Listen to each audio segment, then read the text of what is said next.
Good morning. मैं सुशीला। आज के वीडियो में आप सबका स्वागत है। आज का विषय है एसएसटी की तैयारी कैसे करें, क्या करें कि फुल मार्क्स आए, अधिक से अधिक स्कोर आ सके।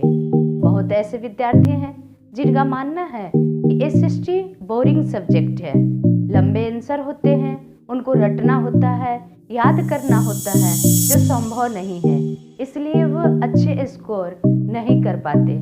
लेकिन मेरा मानना है कि ये अवधारणा बिल्कुल गलत है। हम किसी भी सब्जेक्ट को रट के नहीं, याद करके नहीं, बल्कि अगर उसे समझ के याद करते हैं तो निश्चित रूप से वो सब्जेक्ट रुचिकर हो जाता है और रुचिकर होने के बाद हम अच्छे से उत्तर पुस्तिका में उस आंसर को प्रेजेंटेशन कर सकते हैं। सबसे बड़ी बात आज हम लोग को देखना है कि अगर कुछ बातों पर ध्यान दिया जाए तो एसएसटी में भी अच्छे से अच्छे अंक ला सकते हैं, अच्छे स्कोर कर सकते हैं। तो सबसे पहला बिंदु है दक्षता। दक्षता अर्थात स्किल। पहला है प्रेजेंटेशन स्किल। हम किसी भी बात को या विषय वस्तु को दूसरे के सामने प्रकट करने जा रहे हैं, अपने विचार को प्रकट कर रहे हैं। यहाँ मौखिक तो नहीं कर रहे हैं कि हम अपने प्रभाव से उसे प्रभावित कर लेंगे, लिखित कर रहे हैं। तो कितना अच्छा मेरा प्रस्तुति है, आंसर जो लिख रहे हैं हम कैसे प्रस्तुत कर रहे हैं कि मेरे भाव को, मेरे विचार को एग्जामिनर अच्छा से समझ ले। अगर वो अच्छा से समझ लेगा तो निश्चित रूप से अच्छा स्कोर आएंगे। दूसरी बात है आपका अंडरस्टैंडिंग।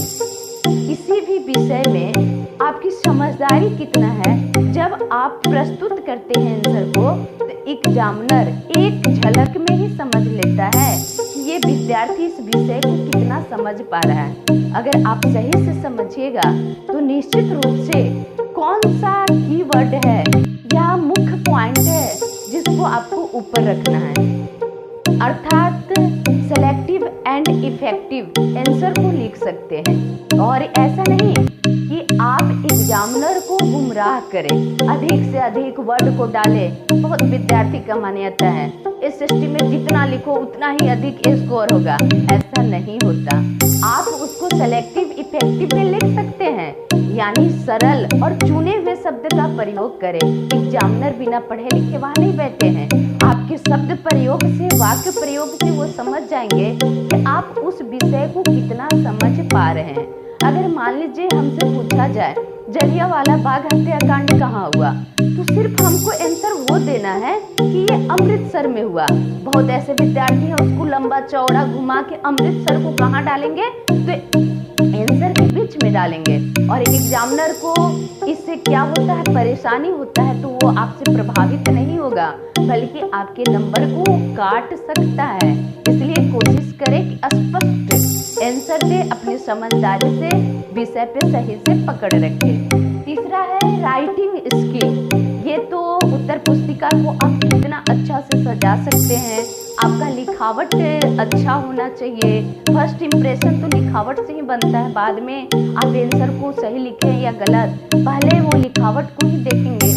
लिखने समय ये भी ध्यान देना है कि कभी कभी होता है कि बहुत ज़्यादा दूरी को, स्पेस को छोड़कर बच्चे लिख देते हैं कि इसको भर देना है। लेकिन हाँ, अगर आप पॉइंट में आंसर दे रहे हैं तो उसको एक लाइन को छोड़कर या एक प्रश्न का उत्तर अगर कंप्लीट होता है तो नीचे आप अंडरलाइन कीजिए, अर्थात पूरा लाइन खींच देने से एग्जामिनर समझ जाएगा कि इसका आंसर यहीं तक अंत है, उसको ढूंढना नहीं पड़ेगा। उनके पास ऐसे भी बहुत वक्त कम होता है, कम वक्त में, अर्थात जिसको हम कह सकते हैं गागर में सागर भरना। कम समय में आप सब चीज एग्जामिनर को समझा सकते हैं, ये लिखावट पर ध्यान देता है। दूसरा है आप कॉपी को सजा कर कैसे लिखते। सबसे पहले तो दोनों तरफ कॉपी में, उत्तर पुस्तिका में दोनों तरफ आपको स्पेस छोड़ना होता है और छोड़ना ही चाहिए। एक आंसर जो लिखते हैं उस आंसर, एक आंसर खत्म होने के बाद दूसरे प्रश्न का आंसर जब आप लिखते हैं तो एक लाइन छोड़ के ही लिखें। और एसएसटी में पैराग्राफ में आंसर देने से बच्चे हमेशा पॉइंट में आंसर देना चाहिए और जो इम्पोर्टेंट पॉइंट है उसको ऊपर लिखने का प्रयास करें, पॉइंट को रिपीट न करें। अभी भी जैसे मानते हैं विद्यार्थी एसएसटी विषय में क्या है, कुछ भी लिख दो, एक ही पॉइंट को 5 बार भी लिख दो तो अच्छा स्कोर हो जाएंगे। नहीं, जो कॉपी जांचते हैं ऐसा नहीं कि वो चुपचाप आप जो लिखते जा रहे हो उस पे नंबर। अभी भी बहुत ऐसे विद्यार्थी हैं जो एसएसटी में 100 में 100 ला रहे हैं और ला सकते हैं। अगला बिंदु है मार्क्स। कितने मार्क्स का प्रश्न आते हैं, जैसे पहला हो गया 1 नंबर, 1 नंबर के वो आपसे प्रश्न कर रहा है तो बहुत सारे हैं कि वर्ड लिमिटेशन नहीं देखते, कितने शब्द का प्रयोग कर रहे हैं उस पर वो ध्यान ही नहीं देते और 1 नंबर के प्रश्न को वो 4 लाइन में लिखते हैं। क्या आपको 4 मार्क्स मिल जाएगा? नहीं मिलने वाला है। 1 नंबर में 1 ही मार्क्स मिलेगा, बशर्ते कि आप अगले पेपर को अच्छा से फिर कर भी नहीं सकते, अगले आंसर को सही से आप लिख नहीं सकते अगर आपका समय इधर ही गवा दिए। दूसरा है 2 नंबर। अगर 2 नंबर के प्रश्न पूछता है तो इम्पोर्टेंट, अगर पॉइंट आपको पता है सटीक है तो 2 पॉइंट दे, न तो उससे अधिक दे और पॉइंट में ही देने का प्रयास करें। बहुत लंबा भी देने की आवश्यकता नहीं है, निश्चित रूप से नंबर मिलेगा। ऐसा नहीं कि कॉपी को जितना हम भरेंगे उतना ही ज्यादा नंबर आएगा। तीसरा, अगर 3 नंबर के हैं तो कम से कम 6 पॉइंट कोशिश करें। बड़ा है तो वो 4 में ही चल जाएगा, अगर छोटा छोटा पॉइंट आप लिखते हैं तो वो 6 पॉइंट दीजिए। 5 नंबर का है तो 5 कम और अधिक 10 पॉइंट में लिखे और कॉपी को सजा कर लिखे, जो इम्पोर्टेंट है उसी को ऊपर लिखे, उसको ढूंढना ना पड़े। आगे है कि हम तैयारी कैसे करें। बहुत विद्यार्थी मानते हैं कि हम सिंपल पेपर ले लेंगे, गाइडलाइन आता है उससे देख लेंगे, मॉडल पेपर से हम तैयारी कर लेंगे। ऐसा नहीं होता, उससे आप तैयारी करके अधिक नॉलेज प्राप्त नहीं कर सकते। आपका मुख्य है, फोकस है एनसीईआरटी जो बुक है, कोर बुक है, उसी से आप चैप्टर के बीच से अध्ययन कीजिए। जब आप बीच के टॉपिक को आसानी से समझ लीजिएगा तो निश्चित रूप से आंसर सही से लिखाएगा और वो सिंपल पेपर उतना अच्छा आप नहीं लिख पाएंगे। अगर सिंपल पेपर से लिखते हैं तो एग्जामिनर का मानना होगा कि ये डकैती करके लिखा है। तो ये ध्यान दें कि आप चैप्टर अध्ययन करें। एसएसटी के लिए सबसे अच्छा अगर कोई बुक है तो एनसीईआरटी बुक है, उसी को आप अध्ययन कीजिए, गहराई से अध्ययन कीजिए, निश्चित रूप से सफलता मिलेगी। मैप एसएसटी में हिस्ट्री और जियोग्राफी दोनों में मैप आता है। बहुत ऐसे बच्चे हैं जो मैप में गड़बड़ाते हैं।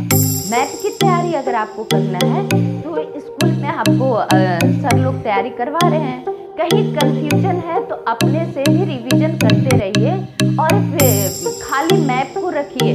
एक बार पुस्तक को गहन मैप को जो एनसीईआरटी में मैप दिया उसी मैप को देखिए, ध्यान से देखने के बाद उसको बंद कर दीजिए और खाली मैप पर उसी को अंकित करिए। अंकित करने के बाद जब आप देखते हैं फिर पुस्तक को तो आपकी कमियां खुद दिखाई दे जाती है कि कहाँ कौन सा ये जो हम फैक्टर पूछ रहा है उसका जवाब हम नहीं दे पाए तो दोबारा आप आसानी से दे सकते हैं। आगे है कॉपी लिखावट बहुत जरूरी है। कॉपी में कटिंग ना करें, ये ध्यान रखें। कोई भी उत्तर पुस्तिका जब आप एग्जाम में लिखते हैं तो उसमें कटिंग नहीं होना चाहिए, साफ सुथरा स्पष्ट लिखिए। और अगर बाय द वे होता है कभी कभी कि कोई ऐसा प्रश्न आ गया जिसका आंसर आपको मालूम नहीं है लेकिन उससे संबंधित कुछ विषय की समझ है तो आप कोशिश कीजिए कि उससे रिलेटिव अगर आप समझ रहे हैं टॉपिक को तो आंसर लिखने का प्रयास करें, कभी आंसर को न छोड़े। निश्चित रूप से एसएसटी में फुल मार्क्स आ सकते हैं, अच्छे स्कोर हो सकते हैं, इसमें कोई दो मत नहीं है, लेकिन आप तैयारी के लिए बीच बीच में रिवीजन करते रहें। अगर आप सोचे कि अभी हम पढ़ लिए पूरा सब्जेक्ट मेरा कंप्लीट है, जब भी पूछा जाएगा तो आंसर अच्छा से दे लेंगे, तो ऐसा नहीं होता।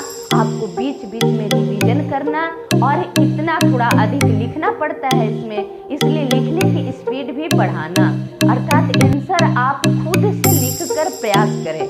और आप लोग के पास अभी चांस भी है, प्री बोर्ड होने वाला है। प्री बोर्ड में आप पूरा कोशिश कीजिए कि हम बोर्ड परीक्षा लिखने जा रहे हैं और उसमें सारा जितने हमारे अंदर कमी हो उसको दूर करके हम परीक्षा की तैयारी करें और अच्छा से लिखे। फिर अपने स्कूल के टीचर से मिले कि कहाँ कमी रहा, मेरा नंबर कहाँ कटा, इसमें और अच्छा हम कैसे कर सकते हैं।